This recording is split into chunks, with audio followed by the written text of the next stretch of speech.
পুরুষের প্রথম স্পর্শ পেয়েছিলাম যখন আমার বয়স 8 বছর, তাও আবার আপন খালাতো ভাইয়ের হাতে। বেড়াতে এসেছিল আমাদের বাড়িতে, সবাই ওকে খুব ভালোবাসতো, খুব আদর করত, তাই কখনো ওর বিপক্ষে বলার সাহস পাইনি। লুকোচুরি খেলার নাম করে আমাকে অন্য রুমে নিয়ে যেত। সেখানে যাওয়ার পর লুকিয়ে থাকার নাম করে আমার শরীরের এমন কোনো জায়গা নেই যেখানে সে স্পর্শ করেনি। আমি জন্মের পর নাকি সারা বাড়িতে কান্নার মেলা বসেছিল। আমার মা আমাকে দুধ দেয়নি, আমার বাবাও দেওয়ালে মাথা আশ্রাতে আশ্রাতে কান্না করেছিল। শুধুমাত্র আমি মেয়ে হয়ে জন্ম নিয়েছি বলে তাদের সবার ইচ্ছে ছিল আমি ছেলে হয়ে জন্মাবো আর তাদের মনের আশা পূরণ করব। কিন্তু কেউ এটা ভাবে না তাদের সবারই জন্ম কিন্তু কোনো না কোনো নারীর গর্ভ থেকেই। আমি ঋতু, মা বলতো অল্প বয়সে আমার গ্রোথ অনেক বেড়ে গিয়েছিল।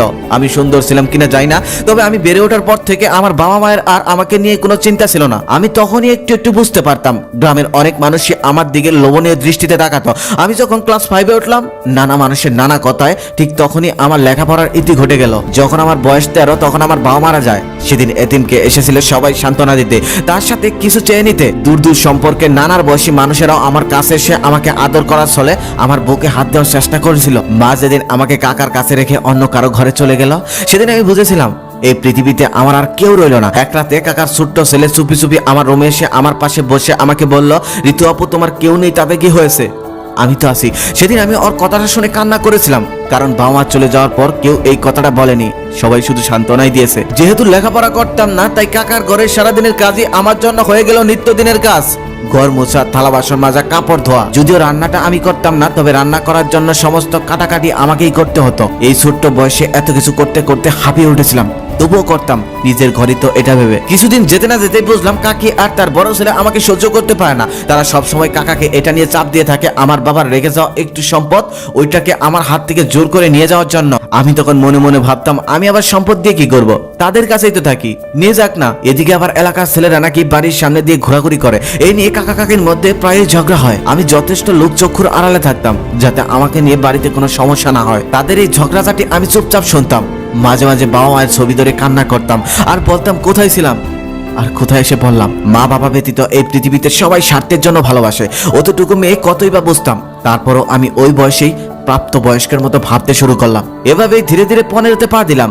গ্রোথ ভালো হয়, দেখতে বড় বড়ই লাগতো, শরীরে কিছু পরিবর্তন আসতে লাগলো, কিন্তু আমাকে এসব নিয়ে বোঝানোর কেউ ছিল না, তাই আমি নিজে নিজেই বুঝে চুপ থাকতাম।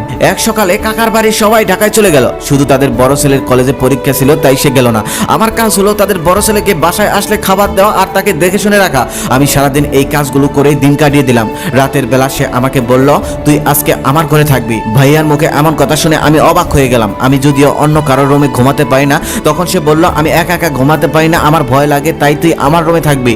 তারপর কোনো উপায় না পেয়ে আমাকে তার রুমে থাকতে হলো। সে বিছানার উপরে ঘুমিয়ে আছে আর আমি ফ্লোরে বিছানা করে ঘুমিয়ে আছি। আমার ঘুম আসছিল না, অনেক গরম ছিল, তারপরও আমি চাদর মুড়ি দিয়ে শুয়েছিলাম। খুব আনইজি লাগছিল, কারণ 17 বছর একটা ছেলের সাথে কখনোই বদ্ধ করে এভাবে ঘুমাইনি। কিছুক্ষণ পর আমি দেখলাম ভাইয়া খাট থেকে নামছে। আমি মনে মনে ভাবলাম হয়তো ওয়াশরুমে যাবে, তাই আমি ঘুমের ভান ধরে পড়ে রইলাম। তবে পরক্ষণে আমি অনুভব করলাম আমার কোমরে কারো হাতের স্পর্শ।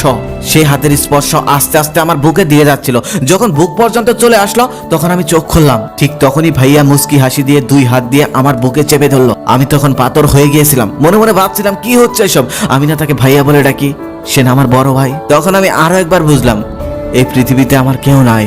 তারপর শুরু হলো এক অমানবীয় নির্যাতন। আমার চোখ বেয়ে শুধু পানি পড়ছিল, কিন্তু সেদিন আর শেষ রক্ষা হয়নি। পরের দিন কাকা কাকি আসলো, সমস্ত কিছু খুলে বললাম, কিন্তু তারা কিছুই বিশ্বাস করলো না। বিশ্বাস করলেও নিজের ছেলের জন্য উল্টো আমাকে অপয়া মিথ্যাবাদী বলে বাড়ি থেকে বের করে দিল। আমি সেদিন অনেক অনুরোধ করেছিলাম তাদের সাথে শুধু একটু থাকার জন্য, কিন্তু ঠাঁই হয়নি। অবশেষে আমার জায়গা হলো রাস্তায়। সমাজের লোলভ দৃষ্টি আর হিংস্র পশুর মতো মানুষের হাত থেকে বাঁচার জন্য আমি চিন্তা করলাম আমি আত্মহত্যা করে ফেলবো। রাস্তার উপরে বিশাল ব্রিজ থেকে লাফিয়ে পড়বো বলে মনস্থির করলাম। তখন পুলিশের টহলরত গাড়ি সেখান দিয়ে যাচ্ছিল আর একজন পুলিশ এসে আমাকে ধরে ফেললো। আমার পরিচয় জানতে চাইলে আমি তখন তাদেরকে বললাম এই পৃথিবীতে আমার কেউ নেই, তাই আমি আত্মহত্যা করতে চেয়েছিলাম। সেই গাড়িতে একটি যুবক পুলিশ সদস্য ছিল, সে আমাকে নিয়ে তার মায়ের কাছে নিয়ে গেল। আমি তখন আমার জীবনের সমস্ত কথা খুলে বললাম, কারণ সেই ছেলেটি আমাকে বিয়ে করবে বলে মনস্থির করেছিল। আমি সেই ভালো মানুষটাকে ঠকাতে চাইনি, তাই আমি সমস্ত ঘটনাই খুলে বললাম।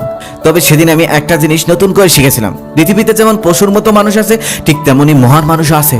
সে আমার সমস্ত ঘটনা শোনার পরেও আমাকে ধুমধাম করে বিয়ে করলো। আমাদের সংসার চলছে ভালোই, কিন্তু সহ্য হচ্ছে না পাড়া প্রতিবেশের আশেপাশের মানুষ আমাকে নিয়ে, আমার শ্বশুর বাড়িকে নিয়ে নানান কটু কথা বলে। এগুলো শুনলে আমার খুব কষ্ট হয়। জানি না আমার বাকি জীবনটা কিভাবে কাটবে। পুরুষরা কতটা হিংস্র হতে পারে তা শুধু এই সমাজের অসহায় নারীগুলোই বলতে পারে। আর এই সমাজের মানুষের কথা কতটা ধারালো হতে পারে তা শুধু যাদের একটু দুর্বল পয়েন্ট আছে তারাই বলতে পারে।